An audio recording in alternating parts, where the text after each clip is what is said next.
Pinatiran daw ng mali-maletang pera. Tingnan natin ang reaction dyan sa Senador Erwin Tulfo.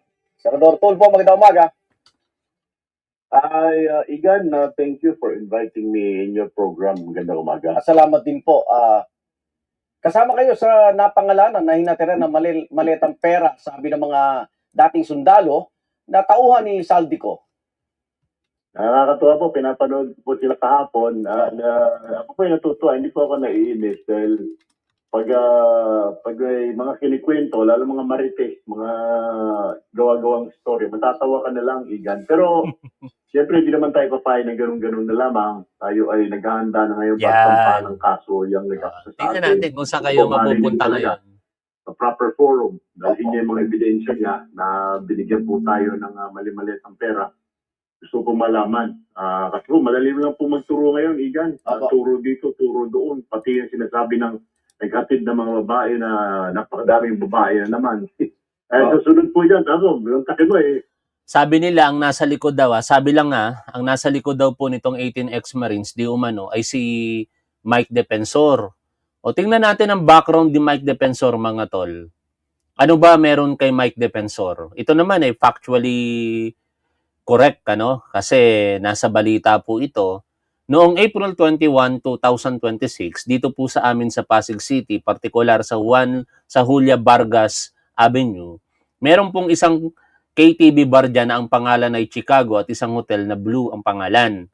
Ito po ay ni-raid ng NBI kung saan na-rescue ang mahigit sa 50 mga kababaihan at kasama dyan sa mga kababaihan na yan ang mga menor de edad at single mother. No? At ito po ay kinakalakal, human trafficking. Sa pagkakaaresto sa mga sangkot doon, kasama po sa mga pinangalanan na sinampahan po ng kasong qualified human trafficking ang asawa nitong si Mike Defensor at anak nito. Dahil sila po yung nagmamay-ari at opisyal ng korporasyon na may kaugnayan diyan po sa dalawang establishmento na ating pong binanggit. At kinalaunan, sinabi ng NBI na masasama sa kaso itong si Mike Defensor. Kaya kung titingnan po ninyo yung factual na pangyayari talaga, wala kay Senator Erwin Tulfo yung pangangalakal ng mga kababaihan. Kung hindi, ang naaakusahan talaga ay si Mike Defensor at yung kanyang pamilya.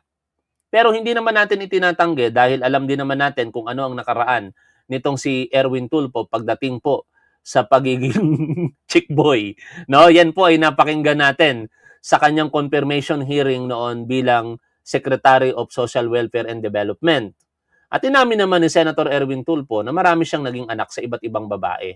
Pero hindi po ibig sabihin na porket yon ang nakaraan ni Senator Erwin Tulfo ay siya ay nagsasagawa na ng trafficking in person. Kung meron mang nagsasagawa ng trafficking in person dito at meron pong basihan, hindi po si Senator Erwin Tulfo yon, kung hindi ang inakusahan ng NBI na asawa at anak nito pong si Mike Defensor. And possibly, si Mike Defensor kapag naisama na siya doon po sa formal na reklamo. Balik po tayo dito sa pakikinig kay Senator Erwin Tulfo. Human trafficking. Kung talagang siya po ay maayos na tao, hindi nagsisinungaling, ba't di niya dalhin sa ombudsman? Di ba? Bilang siya po sabi nga ni Senador Loren, mga bayani, kung talagang bayani ka, dalhin mo sa ombudsman, kasuhan mo ako ng plunder, kasuhan tulad ko ng ginawa. Kaya pa kayang sabihin ni Loren Legarda na bayani itong mga 18 ex-Marines na ito matapos na i-implicate yung kanyang pangalan?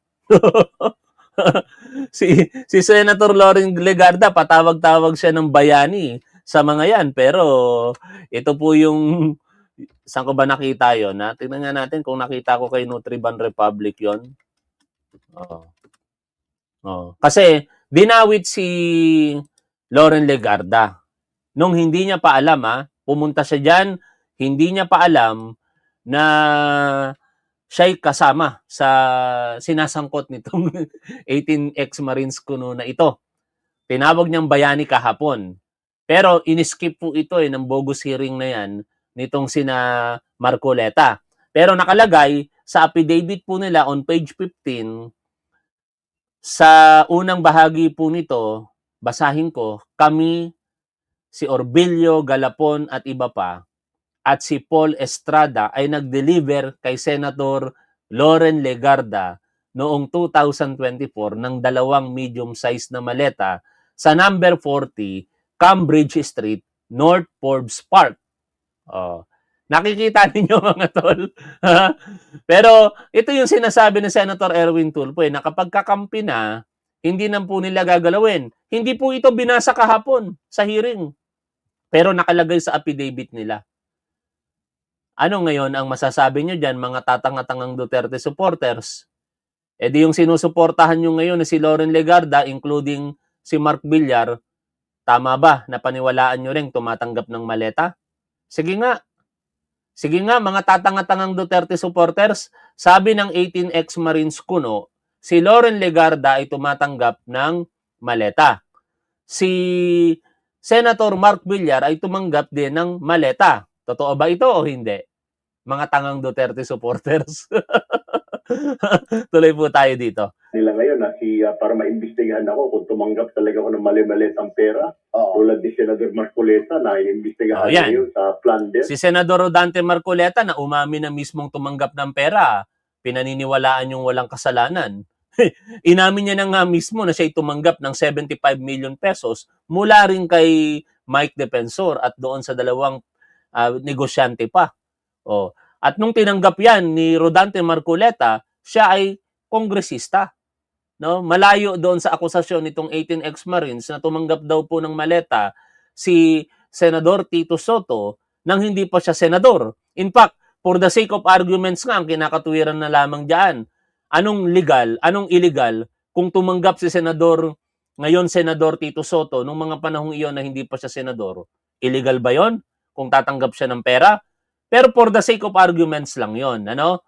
Tapos kayo, tumanggap ng pera si Marcoleta, sasabihin nyo legal? Porket si Marcoleta kakampi ninyo, legal? Porket si Tito Soto, hindi nyo kakampi, illegal? Ang tanga nyo talaga eh. Dahil inamin niya mismo na tumanggap siya ng 70 million. Kaya ako din po, dalhin mo sa ombudsman. Tapos kasuhan mo din ako yun ng human trafficking. Okay. Pero doon, walang ebidensya ka.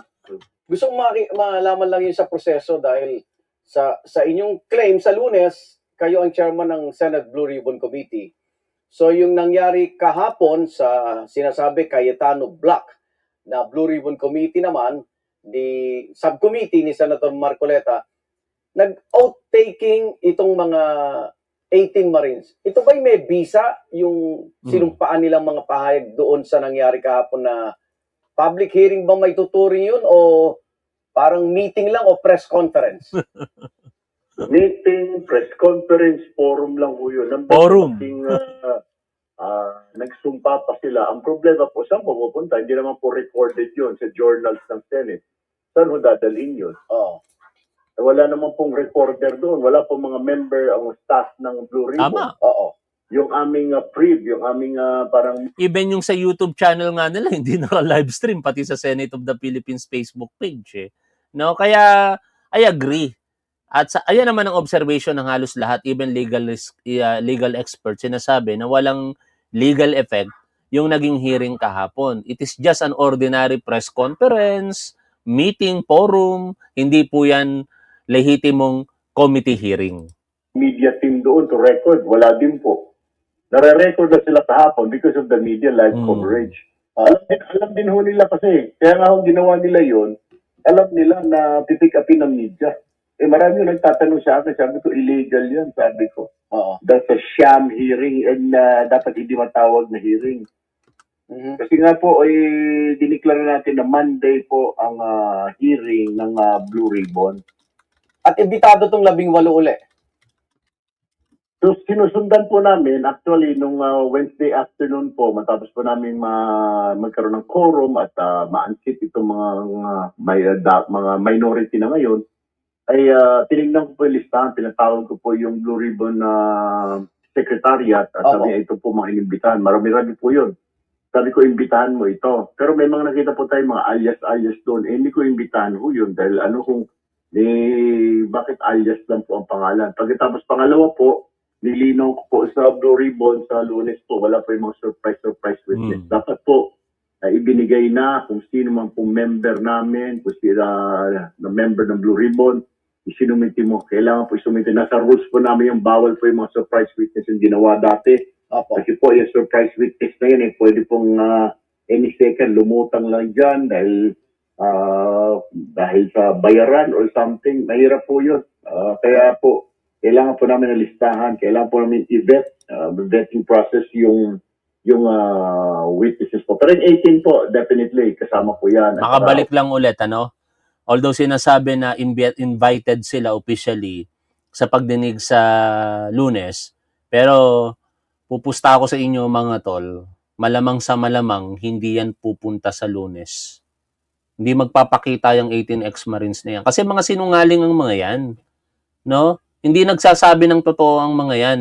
At una kagad iisipin ng mga yan, sa isang totoong hearing, kapag sila'y nagsinungaling, makukulong sila, makukontempt sila.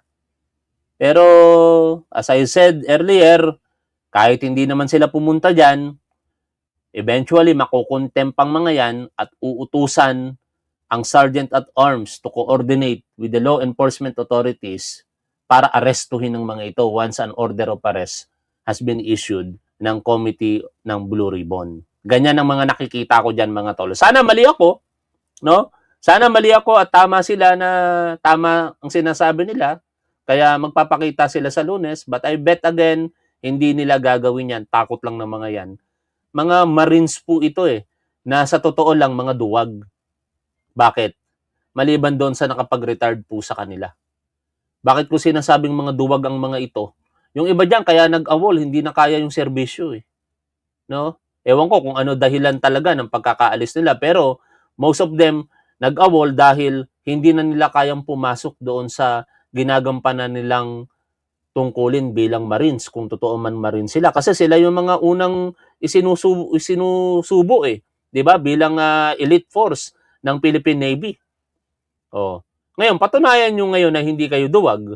Kung talagang matatapang kayo, magpakita kayo sa Lunes. Pero hindi nyo gagawin yan. Katulad lang kayo ni Alan Peter Cayetano na hinamon ni Senator Rapi Tulfo magpakita last June 3, hindi nagpakita. Kung nagpakita si Alan Peter Cayetano, dinadebate niya sana yung quorum. Di ba? Hindi siya nagpakita. Tapos magbibigay siya ng pahayag sa social media. Pwede ba yun? Pwede ka bang makipagdebate sa social media? No? Pwede mo bang gawin ang privilege speech mo sa social media? Kaya nababansagan tuloy siyang Senate President sa Republic of the Facebook. Ombudsman, NBI, Opo. sa mga imbitahan po kami. Anong nakita niyong motibo sa pagdawit sa inyong pangalan, sa pangalan ni Senator Tito Soto at iba pa sa mali-malitang perang yan? Politika, Igan. Oh. Noong kung naalala mo, nung unang release nila ng listahan, kasama po doon si Senador Lawrence, Senador Mark, na miyembro pa ng majority bloc. Kami po yun. Diba? Kahapon, hindi na po binanggit dahil nasa Cayetano block na siya, minority. So, nung tinanong po si Senator Cayetano, bakit? Sabi niya, hindi gano'n. Balik tayo sa tanong natin. Mga tatanga-tangang Duterte supporters, di ba naniniwala kayo sa 18 ex-Marines kuno? Di naniniwala kayo ngayon na tumanggap ng maleta si Loren Legarda? Sige nga. Tumanggap ba ng maleta si Loren Legarda? Tumanggap ba ng maletang pera si Mark Villar? Kasi ito yung akusasyon nila. Kami at si Paul Estrada ay nag-deliver kay Senator Loren Legarda noong 2024 ng 2 medium-sized na maleta sa number 40 Camp Bridge Street, North Forbes Park.